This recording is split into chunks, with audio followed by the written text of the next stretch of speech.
大家好，今天是3月12日，星期四。我们来看一下大盘日内的走势。今天其实是一个大的震荡区间的走势，但是由于早盘的一个大的跳空低开，给了不少恐慌的情绪。实际上，上半场和昨天非常相似，是一个沿着 EMA20的向下的通道，之后全天都在一个震荡区间里度过。我们的系统给出的位置都是非常准确的。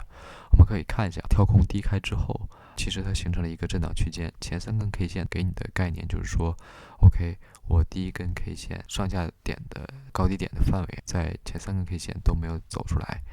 所以在接下来的突破方向很有可能就是我们可以做单的方向。以这个三根 K 线的上下点为边界，画一个差不多1、2 measure move 的地方，刚好是这根 K 线的低点。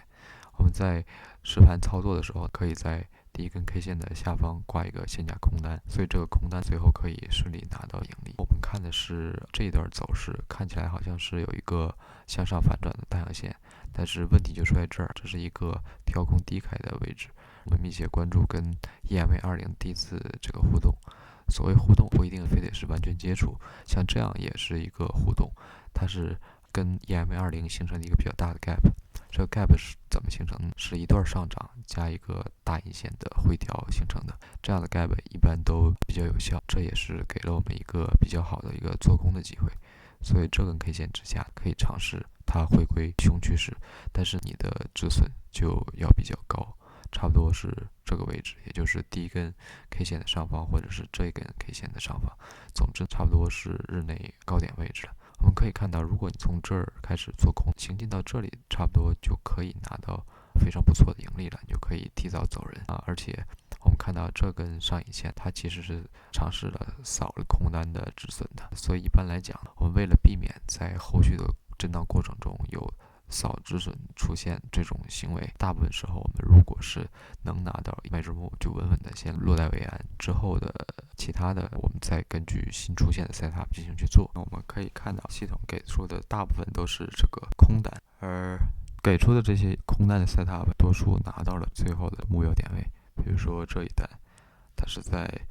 第一次探底的时候就下了这个空单，给了比较大的这个止损位置，这一单是顺利拿到。接下来一单是在二次下探的时候又给了一个入空单的位置，也是顺利拿到。接下来第三单呢，这一单其实拿到的比较晚，所以一般我不建议大家守着到尾盘。如果你在这里入了空单，早期有一定盈利就可以离场，或者看到有一些比较大的震荡，就可以先止损离场，而不是硬扛到尾盘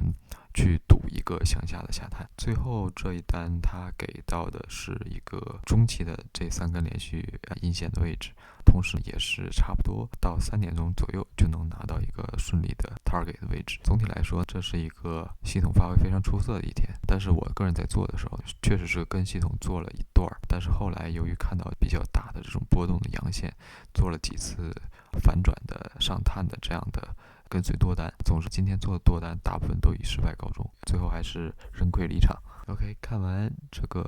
日内的走势，我们来看一下大盘整体的状况。现在这个大盘从前一段时间一直行进在 EMA20之下，在进行了1次和2次接触之后，其实一直在这个区间范围之内跳动。像这周一的大阳线这个范围其实还没有完全走出来，后续的3根 K 线也都是在这个范围之内。那我还是那句话，当我们看到这样的大的向下的这种实体阴线的时候，不要着急去做空，或者是清理长线的仓位，因为在这样的大的震荡区间已经震了能有14周之久，越接近下沿位置，越有人愿意买入，也就是愿意买入的人远远大于愿意卖出的人。不管它是小范围的一个小反弹，还是趋势的直接反转，总之在越接触到这个下沿位置的时候，越不要轻易的去下重仓做这个空单，因为很有可能有一些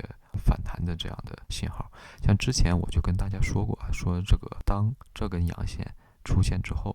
这个 swing low 很可能会被再次攻击，但是攻击的时候就是扫流动性的时候，会立刻拔出来一根大阳线。所以我们看一下接下来几天这里会不会被重新攻击，并且验证一下被攻击之后是不是有连续的上探的阳线。其实我对整体的趋势并没有看得那么坏，因为实际上从去年10月份开始，大盘就一直不是很稳定，很多这种大体积的 K 线上下摆动，比如说10月10日的、11月20日的这些大体积 K 线，很容易制造比较大的恐慌情绪。但是我们明显能看到，每次接近一些震荡的下沿的时候，这里还有这里都是后续的一些买盘比较多的位置。所以这就是我为什么走到目前这种看似要向下突破的盘形也不是很紧张的原因之一。我觉得这里还没有完全熊市要来了，我们还是可以看一下这些前期的 swing low 提供这些流动性到底在扫完之后是不是有一个比较大的反弹，什么时候才真正去看空，其实这个真的不好说，因为它不是说某一个位置跌破了我们要跟随它做空，而是要看整体的盘形。这半年甚至半年多以来的横盘行为其实已经是一种回调了。之前有人说那美股早就被高估很多了，本来就不应该在这个位置，其实没什么应该不应该的，人还在继续入职，养老金该交的还是在交，